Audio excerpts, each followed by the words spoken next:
Hi everyone, I am Jocasta. If I had to describe myself in a few words, I would say I am just an ordinary, optimistic girl who loves simple things like wildflowers and butterflies. I have always tried to look on the bright side of life, but I never imagined that my positive attitude would be tested by a brooding master and a gloomy, mysterious castle. It all started when I was walking down the road right in front of Joseph Williams's castle, happily playing with butterflies and picking wildflowers. It felt strange because I had never actually set foot in a place so close to my own home before. I looked up at the massive building, noticing how dark and eerie it seemed. I remember daydreaming that if someone just covered it in bright flowers, it would look exactly like a magical castle from a fairy tale. Suddenly, the heavy iron gates creaked open, drawing my attention. I walked over to say hello, but the woman walking out did not look welcoming at all. She was a middle-aged maid, looking completely exhausted and dragged down by the heavy suitcases she was carrying. She looked at me with jaded eyes and warned me to stay away from that spooky place before it sucked the life right out of me. I called out after her, asking if that meant she was quitting her job. She just shook her head and hurried away into the distance. I felt a sudden wave of excitement because I realized this was my perfect chance. You see, that gloomy castle belonged to Joseph Williams. I did not know much about him except that he was my parents' credit. I had originally come there to beg him to extend the deadline for their debt, but since his maid had just quit, I figured I could just work there to pay it off instead. I peeked through the open gates and called out loudly, announcing that I was Jocasta, his new maid. No one answered. I smiled cheekily to myself, thinking that if the master got mad, he could just blame the old maid for leaving the gates wide open. I stepped inside and began wandering through the quiet hallway. The place felt enormous and empty. I called out again, asking if the master was home, but only silence answered. I kept searching, walking through the dining room and various dark corners, but found no one. Eventually, I started walking up the grand staircase, wondering if he was still fast asleep at that hour. When I reached the top of the stairs, I froze. A young, incredibly handsome, and studious-looking guy was sitting right there in front of an easel. He was definitely not the old gray-haired man I had imagined. I introduced myself, but he barely looked away from his painting of birds. He coldly told me that if I wanted to work off my debt, that was fine, but he wanted to see how long I would actually last. He sternly warned me never to make him angry. I started sweating from nerves, but I tried to act brave. I told him he was worrying over nothing, because I would not even bother him. He looked completely confused by my casual reply. It did not take long for me to realize that he actually had good reason to worry. He turned out to be infuriatingly difficult to please. As I went around drawing the thick curtains, I grumbled to myself about his ridiculous rule. The curtains had to stay tightly shut at night. There could be absolutely no noise at all, which forced me to tiptoe everywhere, and his bedroom was strictly forbidden. One afternoon, I was so tired that I slumped onto the living room sofa to rest. Suddenly, Joseph, who was sitting right next to me, yelled and asked who had given me permission to sit there. I bolted upright and ran away in a panic. I had completely forgotten his rule about maintaining a strict 10-foot distance from him at all times, even during meals. It was so absurd that we had to sit at opposite ends of a long dining table, with all the food placed safely on his side while I sat with nothing. A few days later, I was finally resting in my own room. Even though I had been there for a bit, I still could not get used to his bizarre rule. Suddenly, I saw something small and gray staring at me in the dark. I realized it was a rat. I panicked, screaming at the top of my lungs, and started running around the room in my funny pajamas. Joseph threw the door open, angrily asking why I was shrieking at that hour and disturbing his sleep. Crying out in terror, I begged him to save me because the creature was coming right toward us. I quickly hid behind his back while the rat just stared at us. In that moment, Joseph stood perfectly still, looking like a brave warrior ready to fight. As I looked at him from behind, I could not help but admire his broad shoulders, his dark hair, and his chiseled face. Every single movement he made felt so smooth. He grabbed a shirt,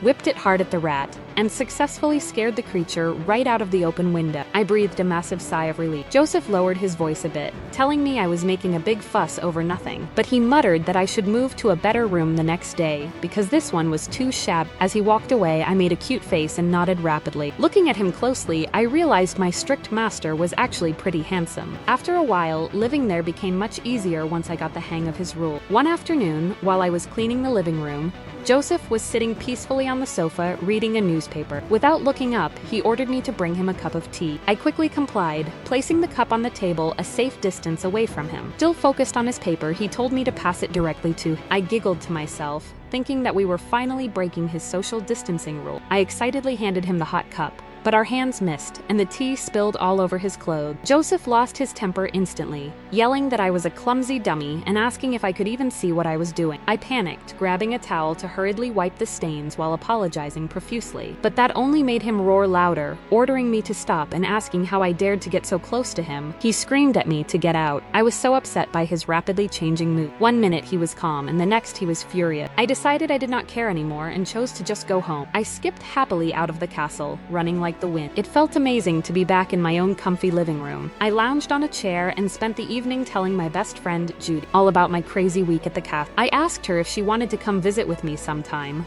but she quickly interrupted, looking terrified. She asked if I had noticed anything unusual there, and then she shared a creepy rumor. She said a mad scientist used to live in that castle, and that people often heard horrible werewolf howls during the full moon. She warned me to be careful, because there was a reason why everyone avoided that place. She looked out the window and pointed out that it was a full moon night. I tried to imagine wolves howling, but I quickly shook my head to clear the silly thought, telling myself that only children believed in that kind of fiction. The next morning, I found myself standing right back in front of the castle gate. The truth was, I desperately needed the job to save my parents. I promised myself I would not let him fire me, even if I had to beg on my knees. I walked inside, but the hallway was completely empty. I looked toward the forbidden room and started debating whether I should check inside. I slowly pushed the door open and gasped. Joseph was lying unconscious on the floor of his art room, surrounded by scattered tools and dull paintings of birds. I struggled to lift his heavy body, nudging his shoulder and patting his face, but he would not wake up. Suddenly, his eyes flew open. I was so startled that I accidentally dropped him back onto the floor, making him wince in pain. I quickly explained that the 10-foot rule did not apply because it was a medical emergency. I asked him if he had eaten anything since the previous day. Right then, his stomach let out a loud gurgling sound. I smiled, telling him that my suspicion was right, and joked that if he still wanted to kick me out, he would have absolutely nothing to eat. Joseph looked up at me, appearing deeply moved by my care. After that day, everything changed. Joseph became much more relaxed around me. He completely stopped threatening me with his strict rules and just sat quietly, patiently listening to me talk for hours. One afternoon, I accidentally fell asleep on the couch after a long day of cleaning. I felt him gently place a warm blanket over my shoulder. I kept my eyes closed and giggled silently to myself after he walked away, happy that my master was turning out to be so sweet. A few days later, a middle-aged woman appeared at the front gate. She introduced herself as Joseph's mother and handed me a beautiful live bird as a gift for him. She refused to come inside, only making a sarcastic comment about how her strange son had managed to find another mate, adding that she felt incredibly sorry for a poor girl like me. I carried the birdcage inside to Joseph,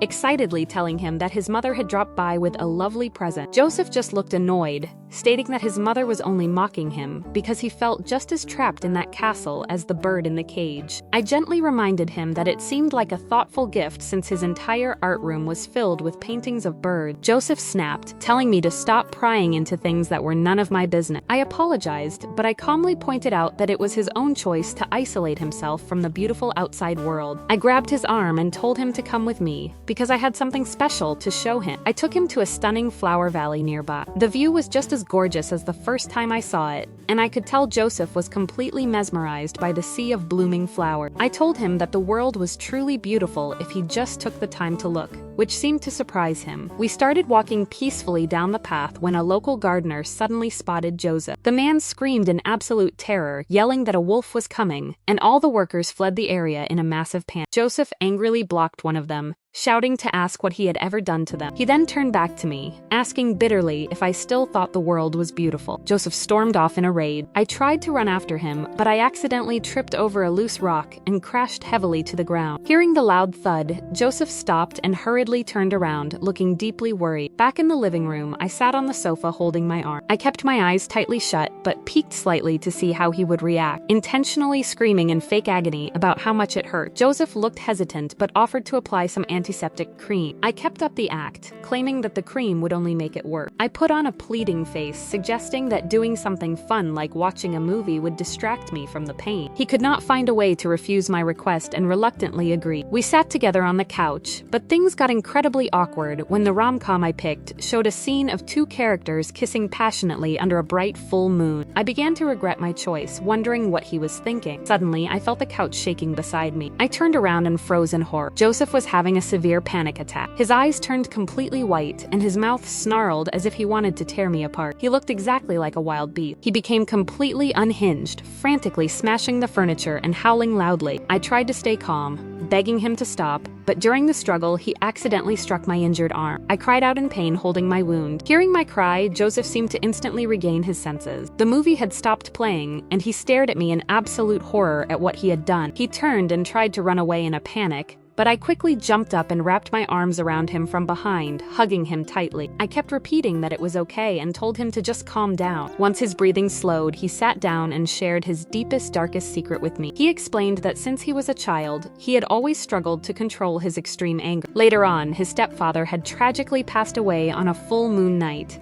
which completely traumatized him because he secretly feared he had caused the man's death. That trauma was the real reason behind the terrible tension between him and his mother. Joseph added that he believed he was born with this strange condition, remembering that his stepfather used to give him specific medicine to keep his emotions under control. Hearing about the pills reminded me of Judy's story about a mad scientist living in the castle, and I realized I had to investigate. Late that night, I sneaked into the forbidden laboratory room. After rummaging through old drawers, I discovered a hidden videotape. When I played it, I was horrified to see his stepfather's dark plan recorded on screen. The man was actually using Joseph as a lab rat, regularly giving him experimental power-boosting pills and taking him to the mountains to test out dangerous inventions. I knew I could not tell Joseph the truth yet because he needed to be mentally stable first. Instead, I started focusing on his well-being, taking him out for gentle walks, and eventually suggesting a shopping trip downtown for some supply. The trip downtown was a bit chaotic. Joseph was like a defensive hedgehog, flaring up with anger every single time a stranger accidentally bumped into him. But I quickly learned how to tame his hot temper. I gently took his hand, stroking it softly, and rested my head against his shoulder. Within seconds, he calmed right down. When we returned, we spent days tidying up and redecorating the dark castle to bring some light into the space. When we finally reached the very last room, which belonged to his late stepfather, Joseph hesitated at the doorway. I gently encouraged him, saying it had been a long time and that the room needed cleaning before the furniture got ruined. While dusting inside, I came across a box filled with old videotapes. I decided to test him, pretending to ask if he knew anything about his stepfather's old video. Joseph looked startled and asked how I knew about them. He searched a locked desk drawer, pulled out a small memory card, and handed it to me. He confessed that he had been too terrified to ever look at it, explaining that he had hidden it because it contained the final dashcam footage of the night his stepfather died on the cliff. He admitted he wanted to destroy it, but kept it because it was the only memory left of him. I realized he had no idea about the secret laboratory tapes I had found. I looked at the card, feeling a wave of hope that this footage might finally clear up what really happened that night. I asked him gently if he would mind if I watched it, and he softly nodded. From that day on, we did not bring up the videos again. We spent our time walking, cooking, and meditating together to build his confidence. Eventually, I surprised him by taking him to a local art exhibition. Joseph stared in absolute shock when he walked into the gallery. I smiled and whispered that the beautiful paintings on the wall should look very familiar to him, joking that he could not deny his own incredible art. We stood in the crowd, listening to a woman comment on how each piece told a beautiful story, while another man expressed how eager he was to meet the profound artist behind them. I looked at Joseph's face, noticing how happy and shy he looked, and I knew these compliments were finally erasing his deep self-doubt. When we returned to the castle that evening, a delicious aroma was wafting from the dining room. Joseph and I crept toward the kitchen like two clumsy thieves trying to see who was inside. To our surprise, it was his mother. Joseph was stunned, but I was secretly thrilled because I was the one who had planned the entire reunion. After watching that dashcam video, everything had finally become clear. The video proved that the stepfather had taken Joseph to the mountains to test his dangerous chemical. But when Joseph had an adverse reaction,